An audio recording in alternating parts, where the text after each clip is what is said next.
Welcome to Activations with JJ, Ascension School Part 19. In this episode, we will be following up on our Ascension School Part 18 regarding the Solar Feminine Christ. Hello and welcome to this episode of Ascension School.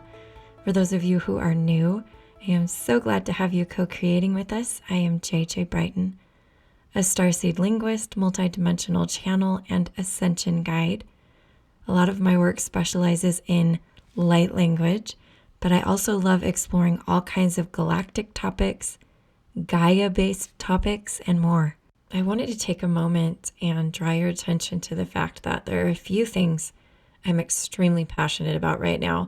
If you listen to the June monthly energy update, one of those is focused on what my guides told me, and that is gathering with other people who are bringing light to the planet, who are bringing new upgrades to the planet, and making a grid together and making a really powerful conduit for all of these light codes. That being said, I want to drop in and let you know that I'm so excited. I only do a Galactic Federation gathering once a month, and there is one coming up on June 11th. If you're listening to this after the fact, no worries. I do them every single month, so you can always sign up for the next month.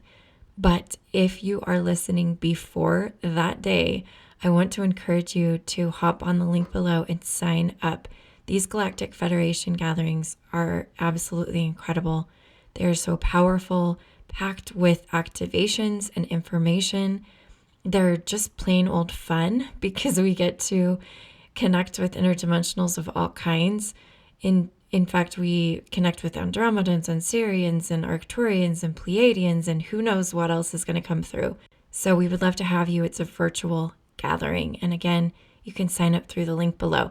That being said, I actually also have on June 12th, 2 other events that I want to quickly touch on. One is a Pleiadian activation. It's a gathering that is done in the early morning Pacific time. But if you are in Eastern time zone, Central time zone of the US, or in Europe, this should be a great time for you. Following that gathering, just a couple hours after that gathering on the 12th of June, I have my second psychic activation workshop. These workshops are powerful. We just did the first one last week, and there were so many activations that came through. Spirit dropped in and taught me things I didn't even know about activating our psychic senses, and they are designed for all skill levels. So if you've been curious, wanted to kind of tap in more to those psychic senses and those clairs, you can click on that link below as well. All right, I'm going to go ahead and shift into the topic for today. I had a very, very amazing response to the episode that I put out last week. I actually published part of it on my Instagram Reels, and I had so many comments regarding the Divine Solar Feminine. Now, some of you are very aware of what this is, and it was already on your radar. You knew what was going on. You had received information from your guides or your higher self regarding what this was, but others kind of didn't really know. And you were like, this sounds familiar, but in my conscious mind, this wasn't here yet. And that's where I was. As many of you know, I mentioned last week that this wasn't something I had explored yet in this life, in my conscious mind. And I tapped into this information, and I just wanted to bring through a little bit more. It is so in depth that there's absolutely no way we can cover everything in just the short amount of time I do Ascension School. But there are some links below to the websites where I received this information, and I encourage you to hop on and just continue to read. Now, that being said, there's something about going to different people's blogs that I just want to let you know. A few years ago, I was in a mode of my life where I was reading, researching, and consuming lots and lots of information about the new earth, prophecies, ascension information, all of the history of the earth that we didn't know about before. Many of you know I've read Sal Rochelle's books. They are incredible. Also Dolores Cannon. When I tap into these different websites and all this different information, I receive things a lot differently than I used to. And I want to bring that to your attention as well today, because I think it's important as we are exploring other people's channeled information to remember that we have our sovereignty, we have our discernment, and we get to pick and choose what we want to co-create with. There are some things in some of these websites and some of these blogs that don't really resonate with me, and I don't want to go down that rabbit hole, or that's a timeline that I don't really want to tap into. And if that's what you also do, then you'll know exactly what I'm trying to say here. It's important not to get caught up in other people's channeled messages to the point of getting emotionally distraught and getting caught up in some of these stories about timelines that were lower density. I have had some different messages this last couple of weeks. In fact, one came through as a synchronicity in the most recent Lee Harris June monthly energy update about being in the present moment.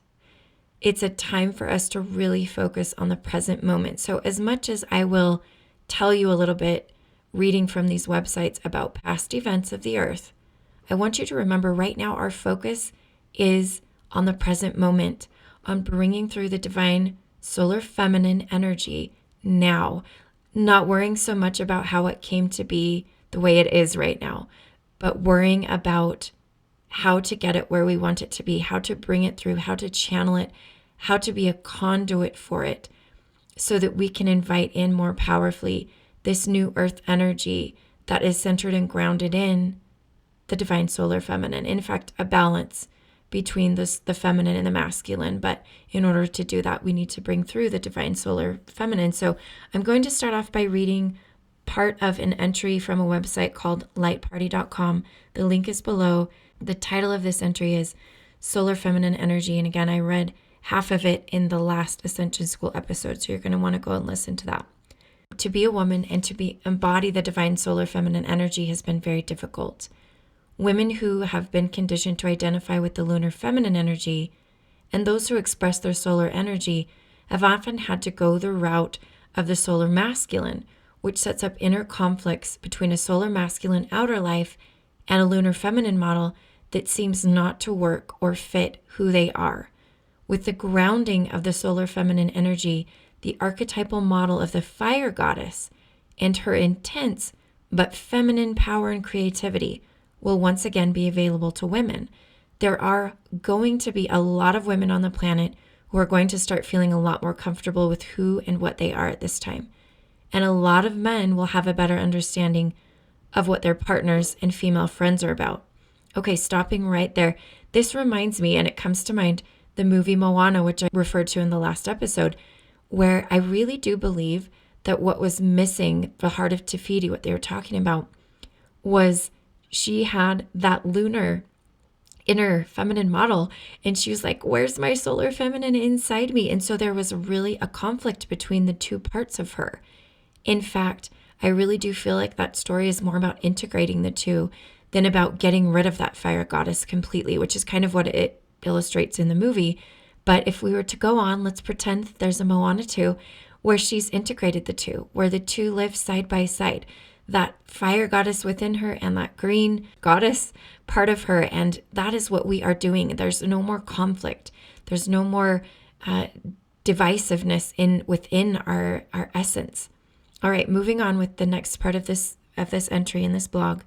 It says, but also being able to move an understanding of the masculine and feminine energies beyond dualism and into complexity will break the patterns of dualistic thinking and the judgments that so often go with them.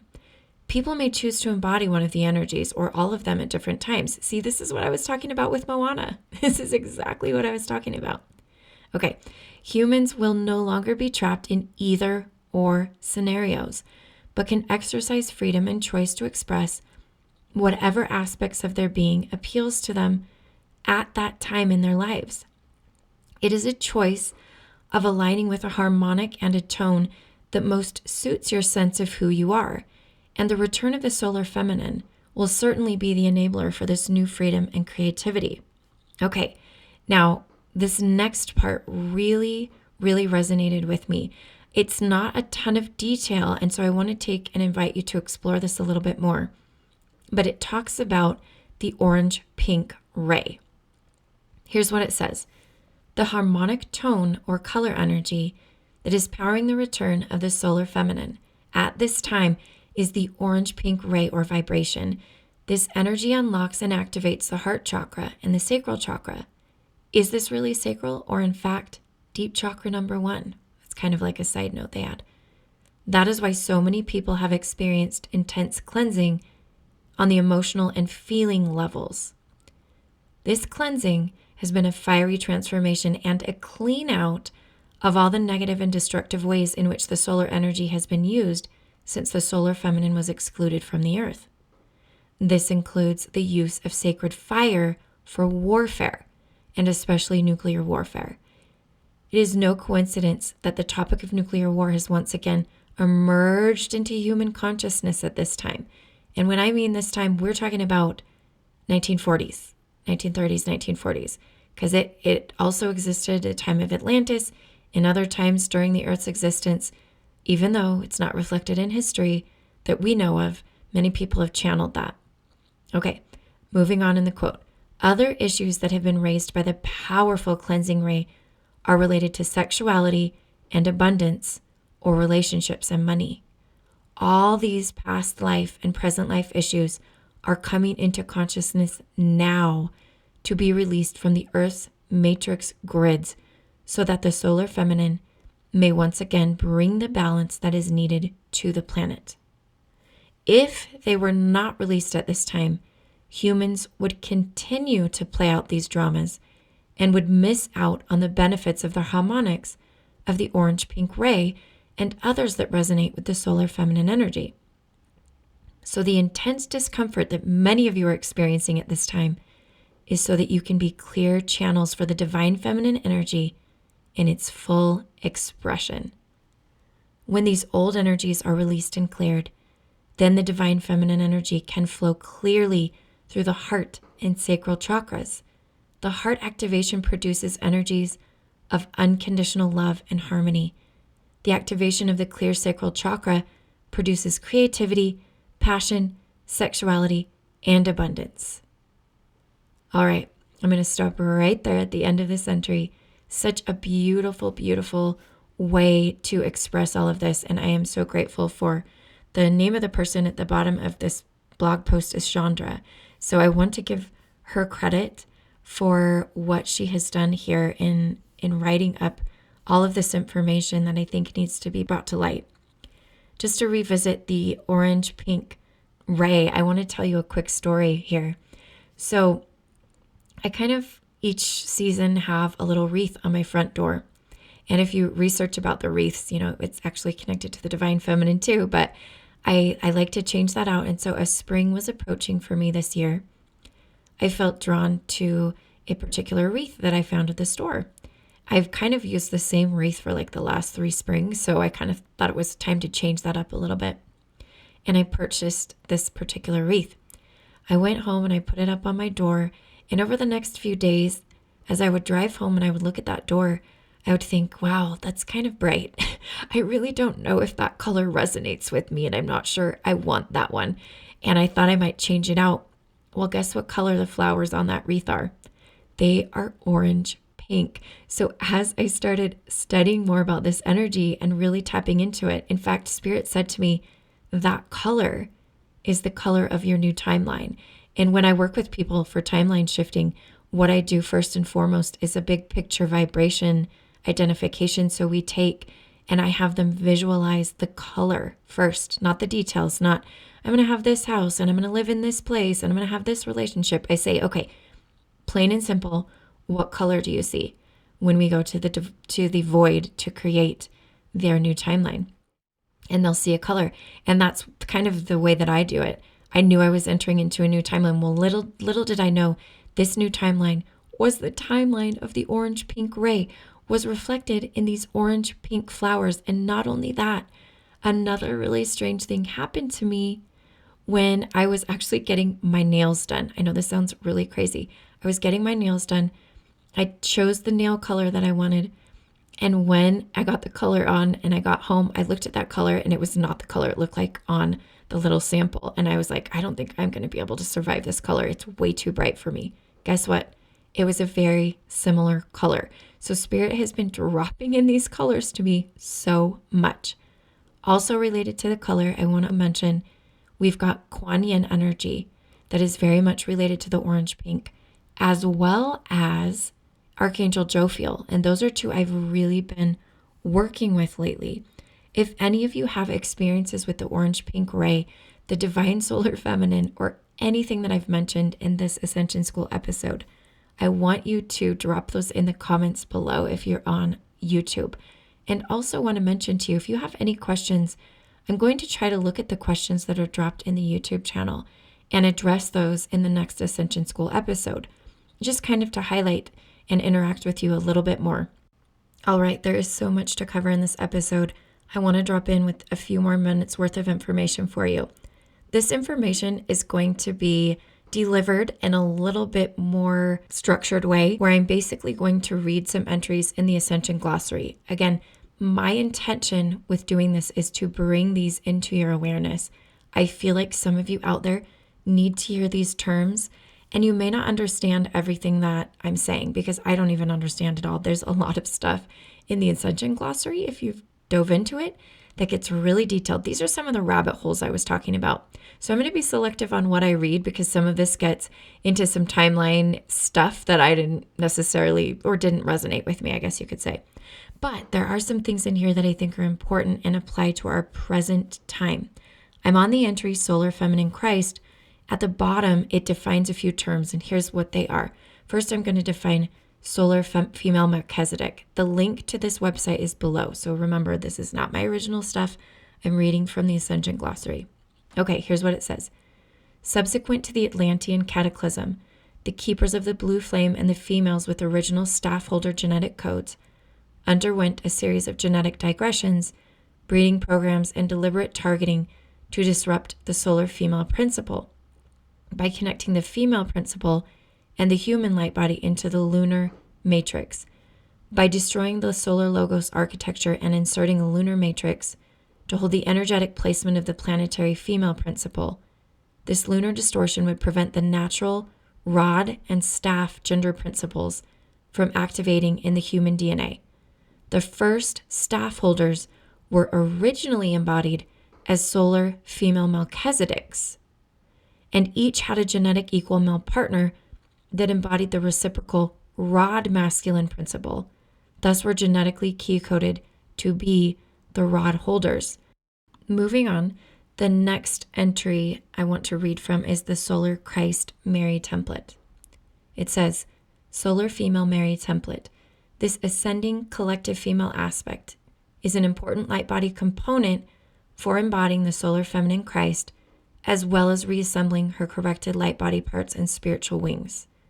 To restore the solar female Mary template to this earth has required the rebuilding of a completely new diamond sun body for the gold ray seraphim lineages. There is one design for the solar Christ Michael and another template for the solar Christ Mary. Ooh, there's a lot to digest there. A lot. Again, the link is below if you want to read a little bit more. There are some other pieces of information, again, that I did not talk about. There's things related to Yeshua and the 12-strand DNA silicate matrix. I mean, I could go on and on forever.